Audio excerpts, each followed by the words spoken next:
Halo semua, selamat datang di Keluh Kesah Reddit, di mana kami akan berbagi cerita menarik dari seluruh belahan dunia. Kali ini kami akan membagikan cerita dengan tema Entitled People, yaitu mengisahkan pertemuan dengan orang belagu dan sejenisnya. Berikut ceritanya.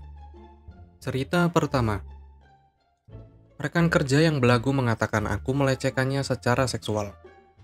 Ini terjadi beberapa tahun yang lalu ketika aku bekerja di sebuah gudang. Aku mulai bekerja di perusahaan ini pada tahun 2015 di jalur perakitan. Ini adalah pekerjaan dengan gaji yang layak dengan orang-orang yang baik. Maju cepat 6 bulan, dan aku mendapat promosi dengan kenaikan gaji yang murah hati yang aku terima dengan mudah. Setelah dilatih selama seminggu, aku memulai posisi baru. Aku dipanggil ke kantor. Ketika aku melangkah di bosku dan atasannya dengan perwakilan SDM, jadi aku duduk di seberang meja bertanya-tanya apa yang terjadi, dan perwakilan HR menjawab bahwa seseorang menuduh aku melakukan pelecehan seksual. Aku benar-benar shock, kemudian terungkap siapa orang itu. Aku akan memanggilnya Leslie. Untuk memberi kalian gambaran tentang Leslie, dia adalah wanita pendek dan gemuk dengan sikap jahat dan bertindak sedikit keto. Leslie mengatakan bahwa aku membuat komentar dan menatapnya membuat tidak nyaman. Aku mengatakan kepada mereka bahwa itu tidak benar, dan satu-satunya waktu aku berbicara dengan Leslie adalah untuk salam sederhana dan selamat tinggal yang aku lakukan dengan semua orang. Mereka melanjutkan untuk memberitahu aku bahwa aku sedang diselidiki selama berbulan-bulan tentang ini, dan tidak dapat menemukan bukti apapun dari klaimnya. Setelah pertemuan itu, aku merasa tidak nyaman di tempat kerja. Aku bersembunyi di sudut dan hanya membenci situasi yang dia sebabkan.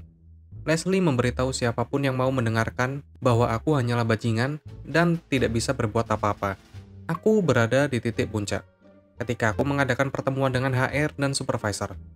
Aku mengatakan kepada mereka rasa frustasiku dan apa yang telah dilakukan Leslie kepada aku dengan rekan kerja kami dan anggota staf lainnya. Atasanku menyuruh aku untuk tenang, dan mereka tidak percaya bahwa ceritanya benar, karena Leslie hanya menuduh ini karena dia akan dipecat, karena dia selalu terlambat, dan tidak melakukan pekerjaannya dengan benar. Aku kesal dan sangat frustasi, dan menjawab, jadi Anda mengatakan kepada aku, bahwa si goblok ini menyeret namaku melalui lumpur dan kotoran untuk mempertahankan pekerjaannya. Mereka bilang, ya, namamu muncul saat kami hendak memecatnya sehingga tangan kami terikat. Dalam beberapa bulan, segalanya mereda, tetapi aku masih kesal, karena aku memilikinya dalam catatanku. Cerita kedua, Karen belagu ingin pengiriman barang dengan ajaib. Kisah ini terjadi selama 10 hari terakhir atau lebih. Aku dan istri menjalankan pertanian kecil, wisma, apotek, dan kami menjual beberapa produk kami di Etsy. 99,5% dari pesanan berjalan dengan baik. Terkadang ada masalah. Kalaupun ada masalah, itu adalah Karen. Salah satu barang yang kami jual adalah buku yang sangat pendek, yang aku tulis untuk menemani beberapa produk kami.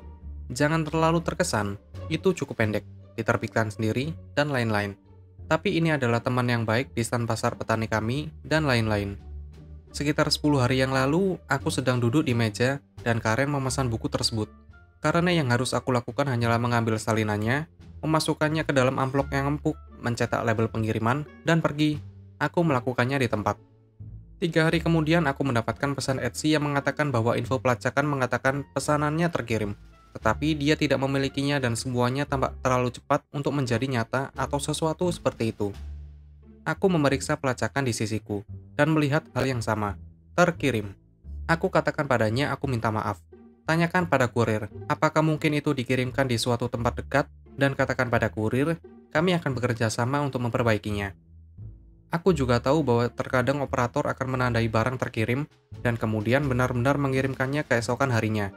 Aku mengerti, mereka juga dipantau, tapi aku pikir itu mungkin terjadi di sini.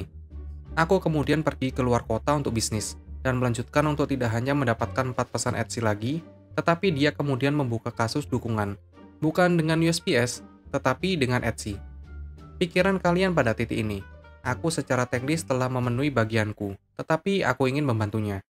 Dia juga mengatakan sesuatu tentang memeriksa dengan teman sekamar, yang membuatku memikirkan masalah potensial lainnya. Sementara itu, dia masih mengirimiku pesan langsung. Aku kebanyakan mengabaikannya. Jika aku mengajukan klaim dengan USPS, mereka akan memberitahu aku bahwa Karen harus melakukannya. Jadi tidak ada yang harus aku lakukan, karena aku sedang dalam perjalanan kerja. Aku tidak berurusan dengannya. Tapi tentu saja aku melihat setiap notifikasi di ponsel. Nah, dalam waktu 10 menit setelah casing dibuka, Etsy menutupnya dengan mengatakan bahwa pelacakan sudah terkirim. Pada titik ini aku memutuskan $7 yang aku hasilkan dari ini tidak sepadan. Jadi aku mengeluarkan pengembalian dana penuh dan membatalkan pesanan. Aku juga menyertakan catatan yang mengatakan bahwa pesanan di masa mendatang akan ditolak dan dikembalikan dananya sebelum pengiriman. Nah, itu hanya memicu lebih banyak pesan yang masih tidak mendapat respon. Untungnya, Gmail memungkinkan kalian melihat pratinjau obrolan Etsy tanpa menunjukkan kepada pengguna bahwa kita membacanya. Kemudian aku mendapatkan pesan terakhir, akar penyebab ditemukan. Karen, dalam kesibukannya berbelanja barang-barang buatan tangan dalam keadaan mabuk, telah pindah dan tidak memperbarui alamat suratnya di Etsy. Jadi paket itu pergi persis di mana dia menyuruh aku untuk mengirimkannya, rumah lamanya. Terima kasih, Karen. Cerita ketiga. Keseruan di bandara. Sekarang aku mendapatkan pekerjaan di Taman Nasional Yellowstone selama tahun 2020. Ketika dunia akan berpikir bahwa aku akan lebih bahagia di antah berantah daripada di kota pinggiran. Tetapi sayangnya semuanya menjadi gila di sana. Dan ibu pergi memiliki beberapa masalah medis. Jadi aku pulang lebih awal dari yang seharusnya. Aku mendapat tiket pesawat dan aku memiliki sekitar 2 transit. Yang satu berada di California selama sekitar 1 jam, dan yang lainnya di Dallas, Texas.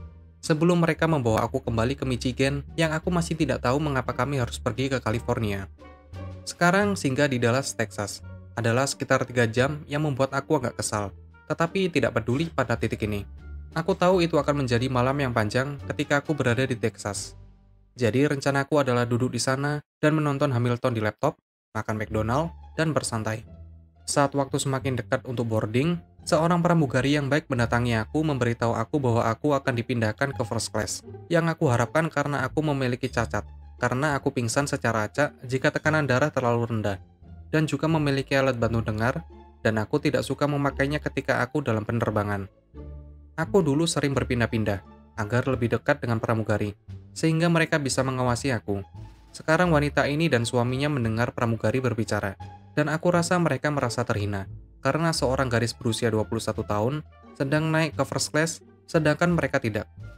Dia tidak mendekati aku ketika sampai ke meja tempat wanita baik itu berada, dan mulai berbicara dengannya. Aku sedang meletakkan laptop, saat wanita itu mulai berteriak.